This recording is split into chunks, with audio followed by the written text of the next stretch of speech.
কেনেকৈ দেখিলে আজি যেহেতু আপোনাৰ সমষ্টিত কৰ্মী সভা অনুষ্ঠিত কৰিছে? আমাৰ বাবকুংগুৰি সমষ্টি হিচাপে আজি যেহেতু আমাৰ BSU ইউথ ওমেনৰ কৰ্মী সভা আছিলে, যিমানখিনি আমি আশা কৰিছোঁ ইমানখিনি মানুহ হৈছে। আশা কৰিছোঁ আগন্তুক যিটো BTC নিৰ্বাচন এই আজি যিটো মানুহবিলাক যোগদান হৈছে বা আমাৰ সহায় কৰিছে, এই মানুহসকলে সদায় আমাৰ লগত আছে আৰু সব সময় মানে BTC BPৰ লগতে থাকিব। কাৰণ যোৱা MP ইলেকশ্যনত আমি দেখিছোঁ আমাৰ বাবকুংগুৰি হিচাপে আমি যথেষ্ট ভাল ৰিজাল্ট কৰিছোঁ আৰু ইয়াৰ কাৰণে আমাৰ চিন্তা কৰিব লগা একো নাই। দুদিনমানৰ আগত APCCৰ সভাপতি গৌৰৱ গগৈয়ে আপোনাৰ সমষ্টিতে মিটিং কৰিব, কি ক'ব? তেখেতকো মই ৱেলকাম কৰিছোঁ, কাৰণ গণতন্ত্ৰ হিচাপে সব ৰাজনৈতিক দলে খেলিব পাৰিব আমাৰ বাবকুংগুৰি সমষ্টিত। কোনো মানুহ মানা ধৰো কংগ্ৰেছে যদি খেলক, ইয়াত ৰাইজৰ লগত আলোচনা কৰক, ৰাইজক লগ ধৰক।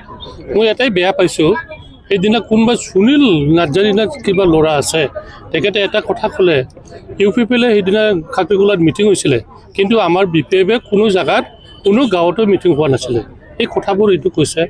আৰু যিহেতু খাকীগোলাত সেইদিনা 31 তাৰিখত UPPLৰ ইহঁতৰ কি কয় বেনিফিচিয়াৰী স্কিমৰ কাৰণে মিটিং হৈছিলে, তাত প্ৰমোদ বড়ো ডাঙৰীয়াই এটা কথা কৈছে, মোক এই নাইগাঁৱতে আক্ৰমণ কৰিছে।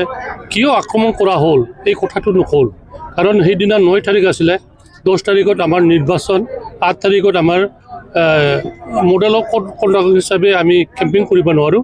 কিন্তু সেইদিনাই 9 তাৰিখত তেখেতে এই ডাউকিবাৰী, ঔৱাবাৰী, চালবাৰী, চিনচিলা হৈ টকা বিলাই আছিল, এই বিলাই টকা কথাবিলাক আমাৰ ৰাইজে দেখি তেখেতক অলপ হাৰাশাস্তি দিছোঁ। আৰু পলিটিকেলত কি ধৰণৰ পলিটিকেল খেলিব লাগে এইটো শিক্ষা দিছে। এইটোতো বেয়া হোৱা নাই, কাৰণ তেখেতে জানিব লাগিছিল যে 9 তাৰিখত মই পইচা বিলাব নোৱাৰোঁ, মিটিং কৰিব নোৱাৰোঁ। তেখেতে গুণ্ডা বাহিনী লৈ 12টা গাড়ী লৈ নাইগাঁও ৰাতিত গৈছিলে, এই সময়তে এটা দুৰ্ঘটনা হ'ল। এইটো হ'ব নালাগিছিলে, কিন্তু তেখেতে প্ৰমোদ বড়ো ডাঙৰীয়াই এই ঘটনাটো হ'ব দিলে। BTC আপুনি এইখন সমষ্টিৰ দখলত আছে, দখল কৰি আছে, কি ক'ব? এইবাৰ পাৰিবনে?